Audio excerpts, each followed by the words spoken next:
Well, look at Peter paying no attention at all to the fact that we are live today in the Mike Ames recruitment show. And today, what are we doing, Pete? Well, first of all, we are doing 3 things you can do right now to prepare for an economic downturn, which is important, but not as important as that little error you just made, Mike, that this is actually the Pete Ames recruitment show. Yes, I did notice that actually. I did notice that Kirsty's away. Like today, she's on holidays, and I've been usurped. I don't know how that flows really. Did that Spend some logo money. cost you a lot of money, Pete, to have it Well, the designed? thing is, you can have something good, you can have it fast, or you can have it cheap. And guess which two I went for? Fast and cheap. I'm guessing Yeah, the kind of guy exactly. you are. All right, okay. Let's crack on because there's quite a lot we need to do today There is. on this subject, and I know there's a lot to talk about, Pete. There is an enormous amount. We were doing the planning, and I was kind of a little edgy about how we're going to fit it all in. So let's get into the first question. Right, we're talking about what to do for an economic downturn, a recession. Um, why are we doing this? When is the next recession coming? Just the world is right now, by the way, as you can see, the world is right. Well, the truth is we don't know, of course. No one knows. No one knows when it's going to happen, if it's going to happen, if it does happen, how deep it will be. There are some indicators that are traditional indicators that would suggest we are going to have a downturn.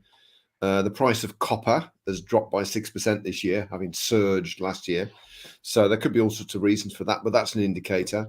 Wall Street seem obsessed with the fact that we're going to have a recession. I kind of think they're talking themselves into one, really. But every time you get like government bonds, the short-term bonds paying more than the long-term bonds, every time that's happened, there's been a recession. Except I think for the 1960s, it was just delayed by 6 months, and then it happened. So I think that the indicators are there. Plus the fact, Pete, things like high street spending and inflation kind of pointing in that direction, aren't they?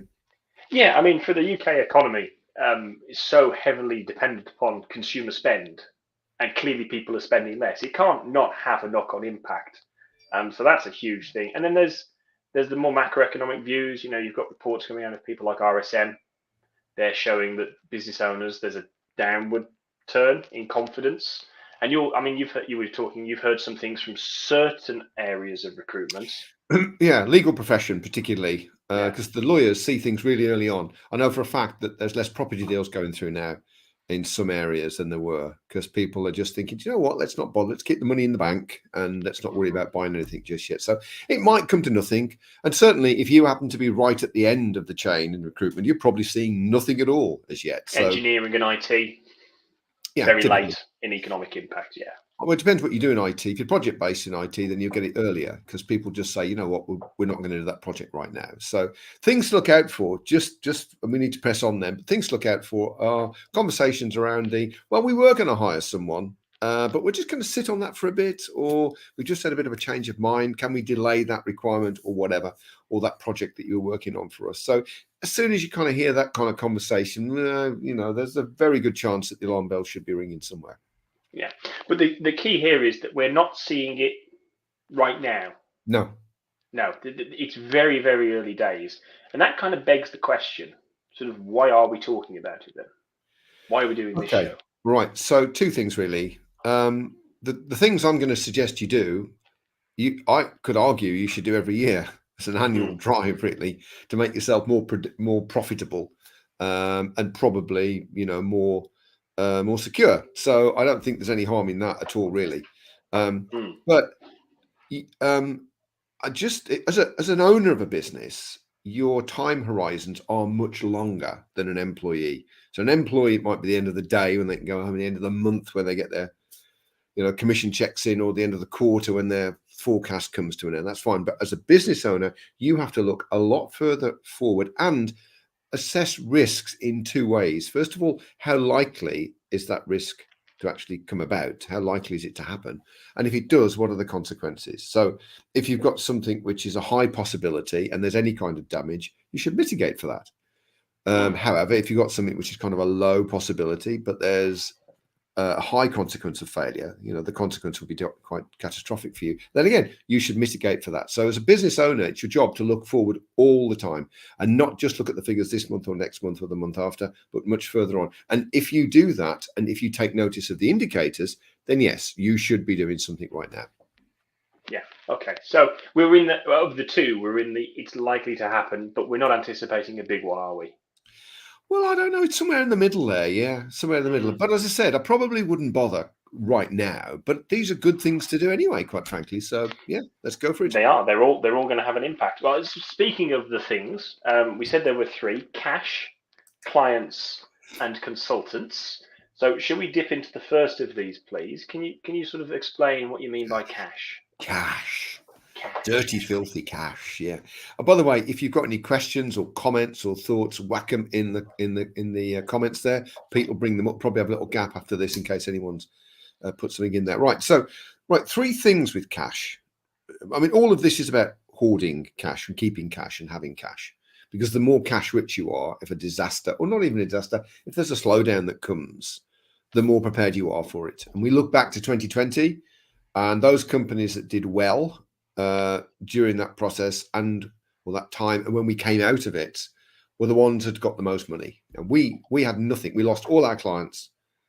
We couldn't sell them anything because everything we had depended on me being on site. We couldn't do any of that. But we had a bank full of money. And so we were prepared not to earn money for the rest of that year from March 20th. We did, but we didn't need to.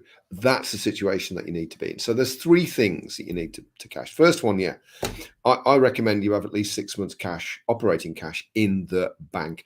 That's your money. It's not the VAT money. It's not the taxman's money. It's your money that you can then use, because that means, well, okay, I don't do a tap for 6 months, but let's face it, isn't going to happen. So that 6 months is probably 12 months, really. And recessions don't last that long. I think the average is about 9 months. So you're going to be fine. You're going to get through that. That's a really big deal. The second one is to chase your debt, which is a good thing to do anyway, isn't it? Come on now. Keep the debtor days down. Be on it just a bit more. Basically, what we want is the money in our bank, not in their bank, because let's face it, that's where it's safer for you, really. Now, in terms in terms of spending money, let's talk about spending money.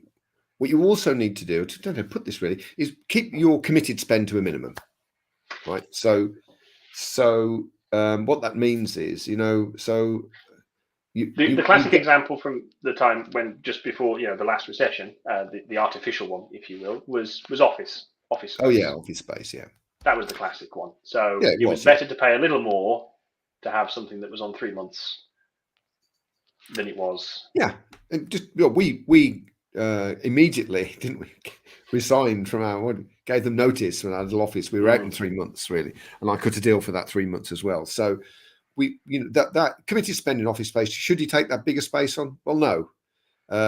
If you get a chance to sign up to pieces of software and it's 80 quid per month per person, and they want you to sign up for 18 months, well, don't do it, or negotiate for a much smaller time. Because every month the committed spend goes out of your bank and you've got no control over it at all.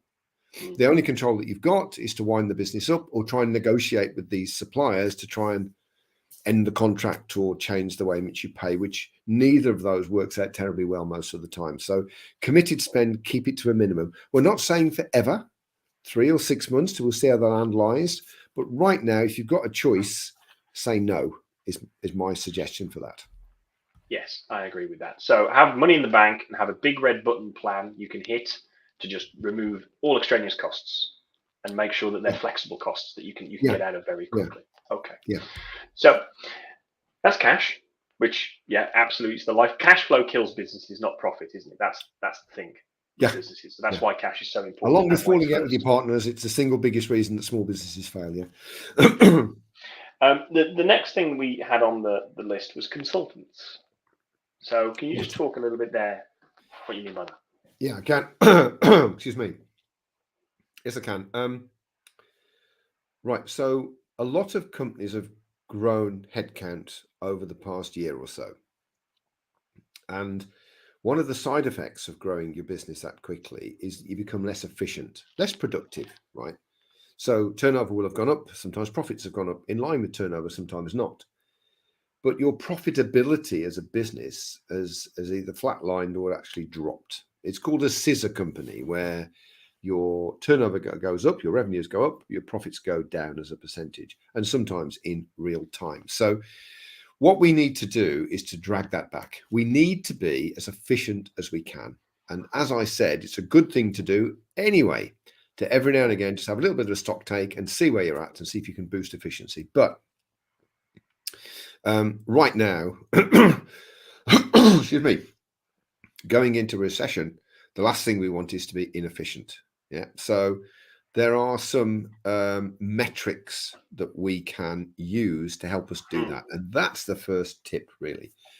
Know what to measure, your KPIs, know what to measure, and know how to act on them. So let's look at some of those. There's a couple of three that I think would be very useful. I mean, there's lots and lots of KPIs you can use. But first most, and I think most important one, is profit per employee. PPE. Of course, profit per employee is the simplest way I know to give you an early warning as to whether you're going to become a scissor company. Because if you think about it, when there's only you and you're doing really well and nailing it, your profit per employee is very high. You start to bring in people, and first of all, they're not productive when they first come in. It can take up to 18 months for someone to reach maximum productivity. And secondly, they're perhaps not as good as you, right? So therefore, you now add their profit to your profit, divide it by 2, and it's less. So your profit per person is beginning to drop. This is pre-tax profit, by the way. So the idea is, if you're a small business, every quarter, you tot up the profits for the last 3 months, you divide it by 3.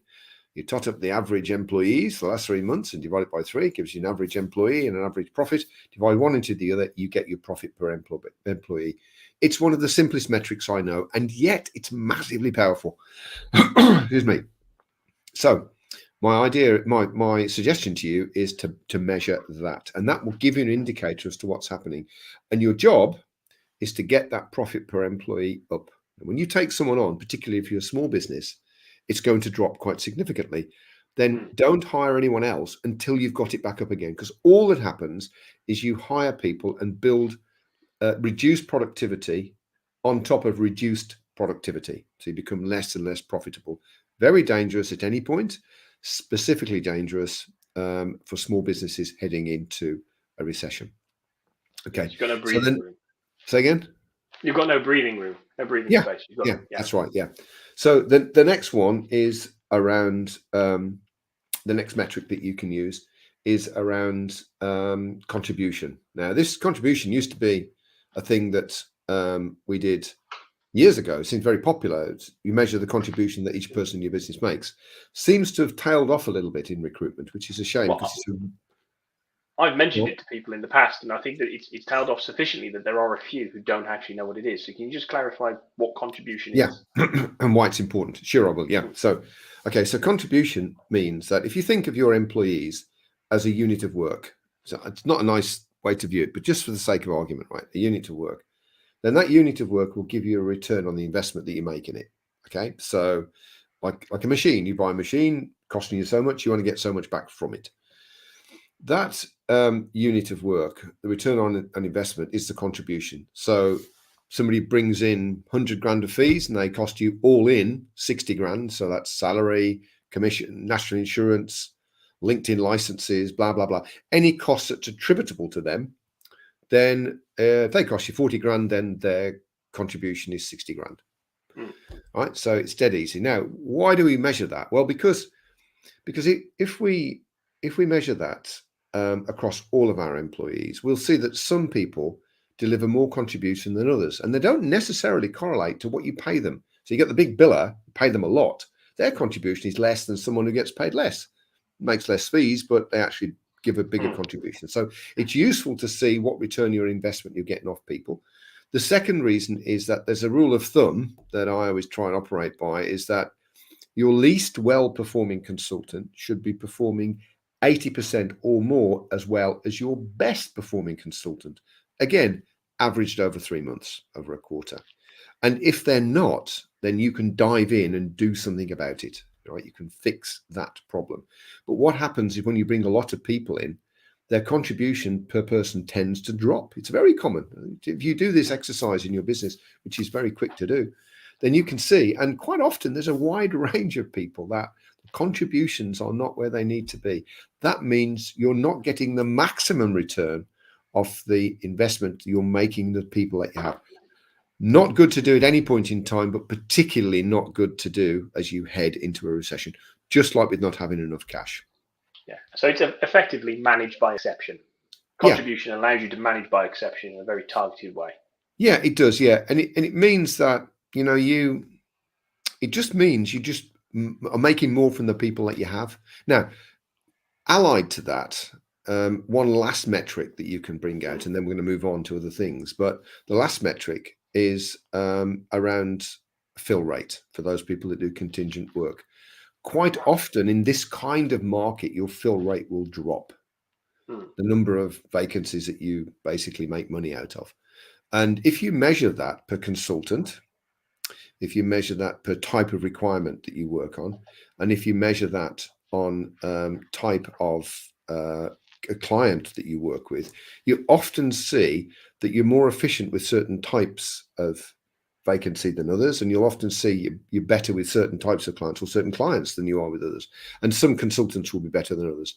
All of this leads you to this conclusion that you put on the screen there, is that you control the vacancies and the clients that you deal with or your people deal with to make sure they're putting their efforts where they can get the most return the quickest, right? Very cool thing to do.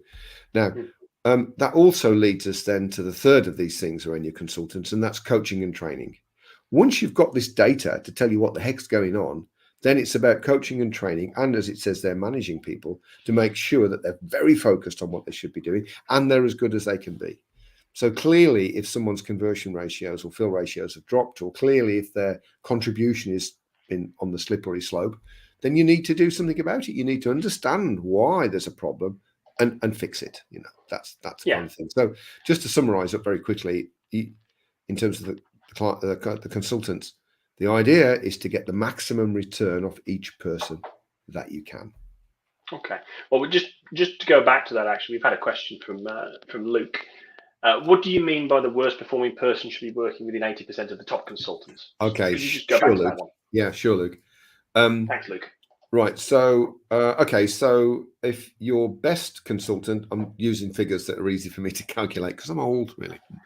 If your best consultant delivers fees of 100 grand over the year, if they do 100 grand a year, your worst consultant shouldn't be delivering less than 80 grand. So in contribution.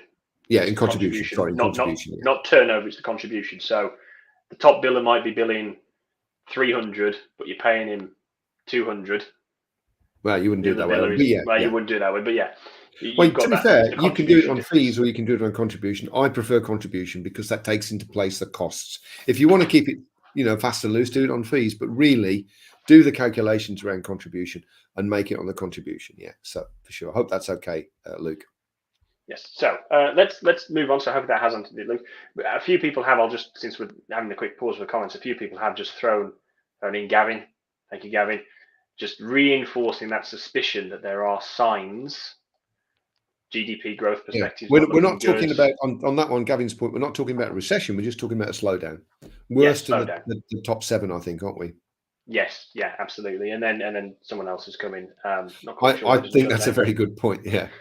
No, it's not looking good, is it really? Yeah. It's not looking good. It's not looking good at all. So just reinforces the importance of looking at these things. And speaking of the 3 things, let's move on now to the final point, which is clients. Clients, yeah. Okay, right. So the big message around clients is that, again, when there's a lot of activity, a lot of business, a lot of growth, vacancies coming out of people's ears, we tend not to put as much effort into client care as we perhaps have done in the past and should do. So clients, there's a term for it, actually. It's called perceived indifference. It means that the clients don't think that you care, but you do. You just don't show it in the way that you have in the past. Very common in relationships that go on for a long period of time anyway, personal relationships too sometimes. But when it's so frenetic out there, when it's so mad, we often forget that we need to care and love up our clients, right? So now I'll tell you why that's a problem, is that, what do they say now? A rising tide floats all boats. So there is a rising tide and has been for a year or so. It's great. Anybody can make money now, quite frankly. I mean, it's not that hard, to be honest. get out there, get a vacancy, find some people. Well, that's probably not as easy as it has been. But if you think that this is the way it's going to be forever, and the fact that clients are clamoring to work with you is the way it's going to be, I don't think that's a good way to be. I think the assumption has to be that there's a problem, really, because if you assume that you're perfect and your service levels are great, and they are, well, that's great.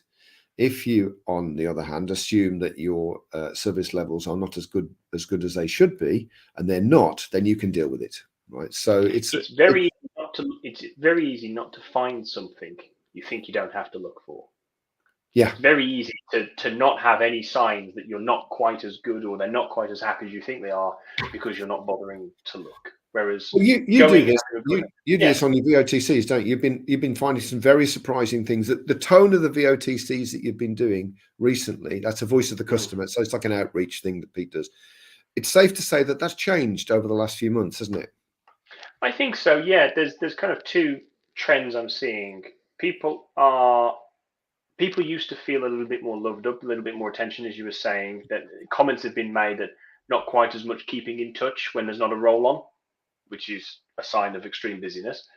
And the other one is that there is an emerging gap between what I'm being told to expect when I go into a call with somebody. By the agency that's hired By us. the agency, they tell me, right, here's my client, they love me, it's great, might find a few things. And then what I'm getting is, yeah, you're good, that's why you're still here, but this, and this is not as good as annoying me. Not as good as it used to be. Someone else is coming along and is starting to do it better. That's coming out quite a lot, because there's a lot of young, hungry people who are giving all the attention and love still. So it's very rare that I'll do a series of VOTCs with sort of 3-4 clients for somebody and not find one person where there is a gap between what I'm told to expect and what they actually report back. Well, on this then, so we look at this, assess your position security, right? The easiest way to do that is to speak to someone face to face or over the telephone or over Skype or Zoom or something, and ask a very simple question, really. Okay, so Mr. Client, I need you to be honest about this. I need you to tell me the stone truth, right? There's no sense sugarcoating it for me. I need it the way it is. How do you consider me as a supplier in relationship to your other suppliers from a scale of 1 to 10?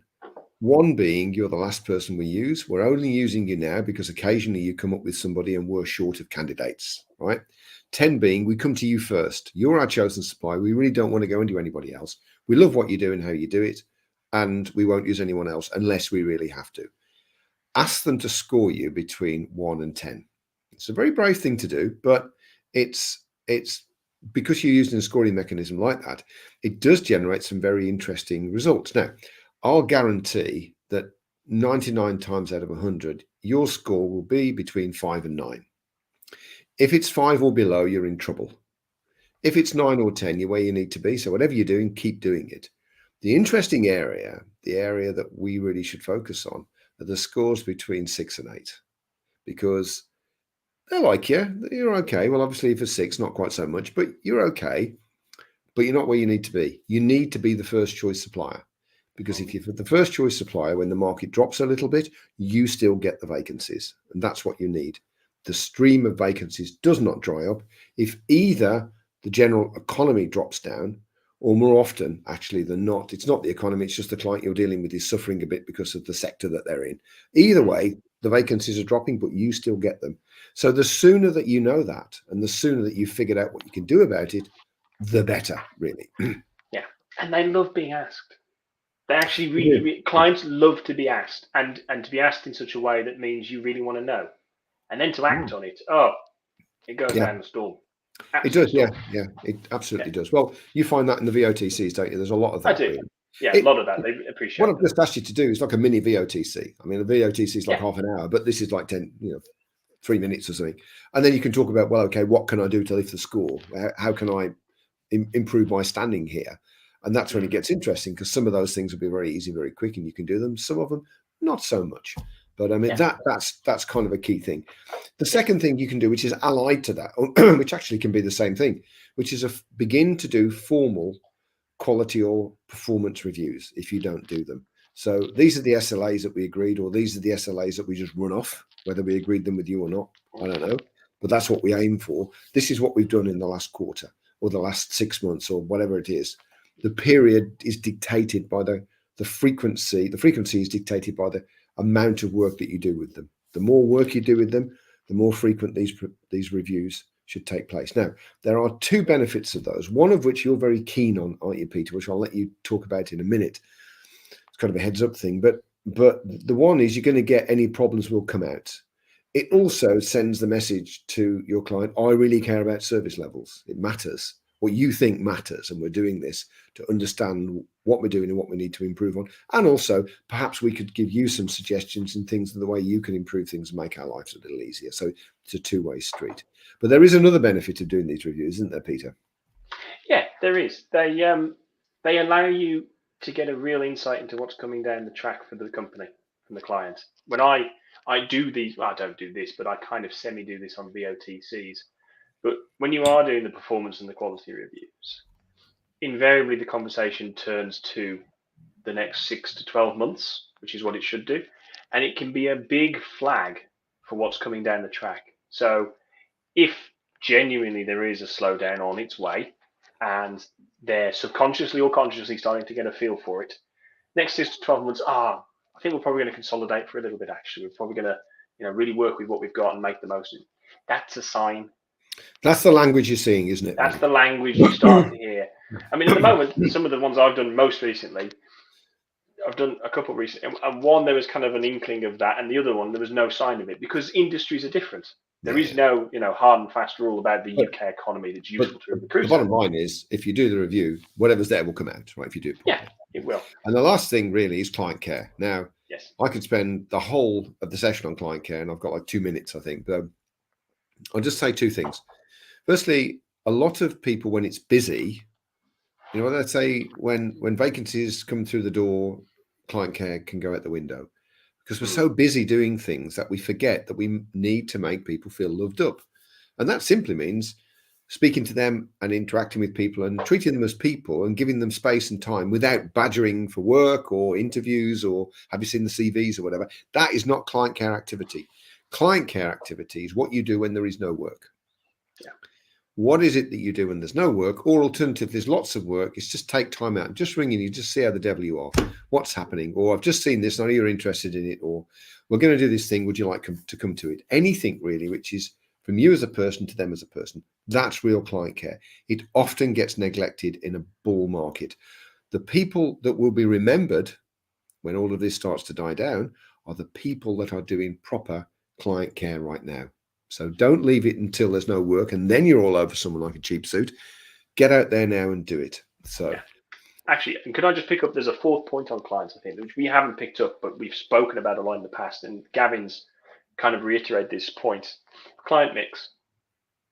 If you're looking ahead into a recession and you see 60 to 70% of your candidates going to the same 2 or 3 clients, perhaps in the same industry, what should you do? Should you panic or should you? That's a really big question, actually, Gavin. Thanks for bringing it up.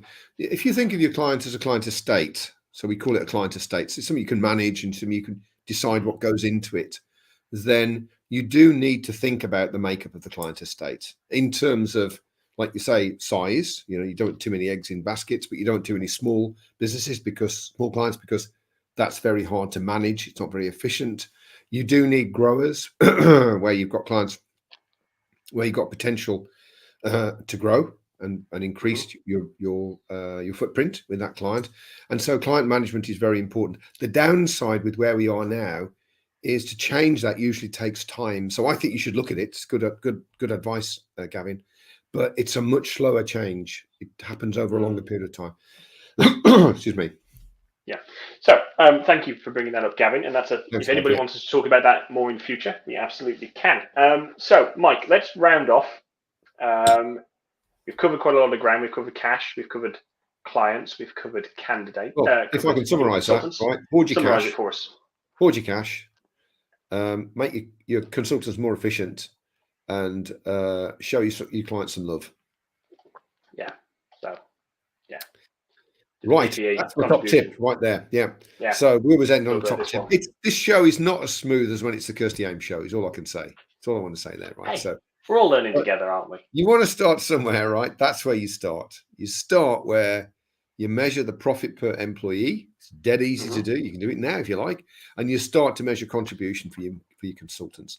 Oh, and don't forget, when it's contribution, it's any cost that's attributable. So if a consultant also has a resourcer working for them, then the resources costs are added into their costs. So the contribution must take that into consideration. So just to bear that in mind. Yeah. Well, thank you for that, Mike. Hopefully it's been useful. Thank you for everybody who's joined in. Gavin, Luke, and all the others who've joined us today and left comments. And if you've got anything else that you're watching this in the repeat, please do leave comments. We do pop back and answer questions as well. So, Mike, do you want to just let people know what we are doing next week? Yeah, it's kind of allied to this, really. But we ran a masterclass yesterday. We do 2 a year. We ran one yesterday around cash cow lifestyle businesses, a full day. And one of the things, 2 things that were related to each other that really resonated that we're going to talk about in the next show is division of labor, the benefits of that and how you do it, and also how you de-skill various recruitment activities. So you make it easier for people to do them using tools actually and processes. But we're going to talk about tools in particular because those 2 things, again, it's kind of allied to this, will increase your productivity. That'll increase the return you get from the investment that you make with your people. So we're very keen on those. Grow your business without hiring more people always goes down well, especially in Certainly is, yeah. More profit, same cost. Oh, and I think it's the Pete Ames show again next week, isn't it? Because Kirsty's still on holiday. I think it is, yeah. And in fact, I'm just gonna bring this up here. Oh, Gavin, you're such a suck up, really. He's a hero, and I love him. Right. Well, Thank you for joining us. Slight overrun, but we will see you next week. We will indeed. Take care now.